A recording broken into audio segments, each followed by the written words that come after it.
नमो भगवते वासुदेवाय। श्री सत्यनारायण भगवान की जय। प्रिय भक्तों, कार्तिक पूर्णिमा के पावन अवसर पर सुनिए श्री सत्यनारायण भगवान की अद्भुत कथा। एक ऐसी कथा जो दुख को सुख में और अंधकार को प्रकाश में बदल देती है।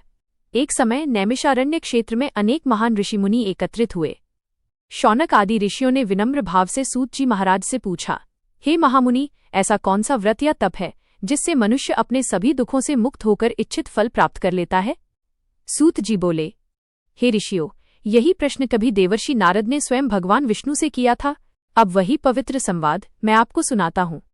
ध्यानपूर्वक सुनिए। एक दिन नारद जी लोकांतर में भ्रमण करते हुए पृथ्वी पर आए। उन्होंने देखा मनुष्य पाप कर्मों में फंसकर तरह तरह के दुखों से व्याकुल हैं। कहीं कोई भूख से तड़प रहा था तो कोई मोह में डूबा हुआ था।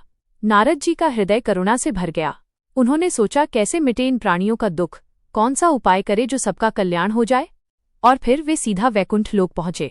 वहां भगवान विष्णु शंख, चक्र, गदा और पद्म धारण किए वनमाला से विभूषित दिव्य आभा से आलोकित विराजमान थे। नारद जी करबद्ध होकर बोले, हे प्रभु, आप अनंत हैं।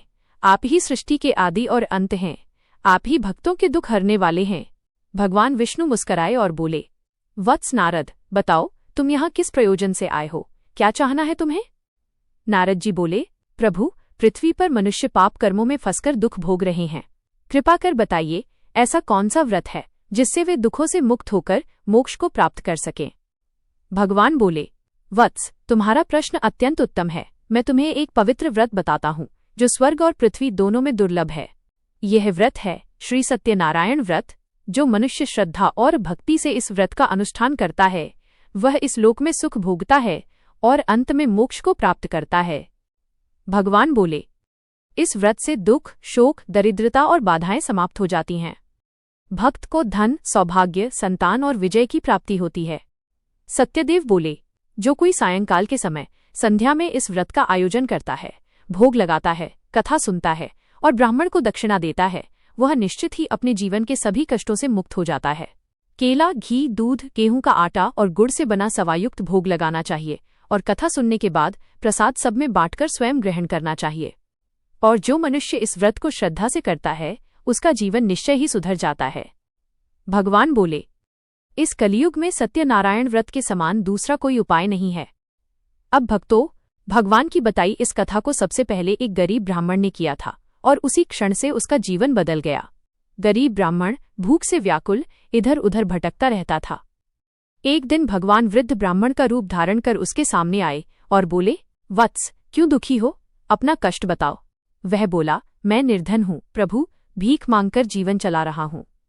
भगवान ने कहा, वत्स, सत्यनारायण व्रत करो, सभी दुख दूर हो जाएंगे। वृद्ध ब्राह्मण रूपी भगवान यह कहकर अंतर्धान हो गए और अगले दिन वह ब्राह्मण श्रद्धा से व्रत करने लगा। उस दिन उसे पहले से कई गुना अधिक भिक्षा मिली। वो प्रसन्न होकर व्रत किया, कथा सुनी, भोग लगाया और ब्राह्मणों को दक्षिणा दी और उसी दिन से उसके घर में सुख और समृद्धि का आगमन हुआ। उसने निश्चय किया कि अब मैं हर महीने सत्यनारायण व्रत अवश्य करूंगा और ऐसा करते करते अंत में वो भगवान के धाम को प्राप्त हुआ। इस प्रकार श्री सत्यनारायण भगवान की ये पवित्र कथा पूर्ण होती है। जो भी श्रद्धा और भक्ति से इस कथा को सुनता है उसके जीवन से सभी दुख, दरिद्रता और भय दूर हो जाते हैं। अगर आपको ये जानकारी उपयोगी और ज्ञानवर्धक लगी हो तो इसे लाइक करें, कमेंट में लिखें जय मां लक्ष्मी और इसे अधिक से अधिक लोगों तक शेयर करें ताकि हर घर में भक्ति का प्रकाश फैले। चैनल भक्ति की ज्योत को सब्सक्राइब करें और बेल आइकॉन दबाएं ताकि ऐसे ही दिव्य और प्रेरणादायक वीडियो सबसे पहले आप तक पहुंचे। मिलते हैं अगले वीडियो में। तब तक के लिए राधे राधे। जय श्री हरि विष्णु, जय मां लक्ष्मी।